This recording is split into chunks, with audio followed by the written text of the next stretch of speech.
নিয়ম থাকে এইটো নিয়মটোৰ ক্ষেত্ৰত আপুনি কি ক'ব? গা ধোৱা নিয়ম গা ধোৱাৰ আগতে ভৰিত পানী ঢালিব লাগে, তাৰপিছত কান্ধত, তাৰপিছত মূৰত। হঠাৎকৈ মূৰত পানী ঢালিব নালাগে।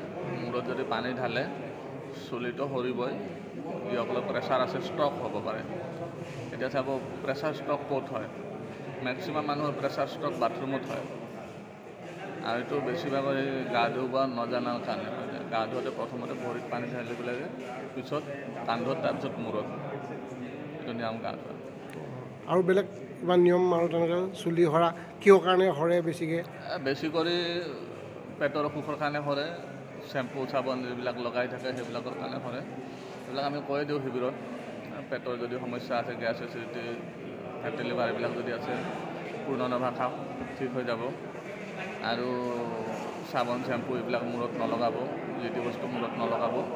আজিকালি বজাৰত যিবিলাক তেল পায় বেছিভাগে মিনাৰেল অইল। মিনাৰেল অইল মানে আমাৰ যিটো খাৰুৱা তেলৰ ৱাষ্টেজ থাকে সেইটো। গতিকে যি টি তেল নলগালে হ'ল, তেতিয়া একো সমস্যা নহয়। এতিয়া চেম্পুটো বহুত কিচিমৰ ওলাই যায়। চেম্পু বহুত কেমিকেল থাকে, চেম্পু নলগালে ভাল। আপুনি যদি গম পায় আপুনিও ব্যৱহাৰ নকৰিব।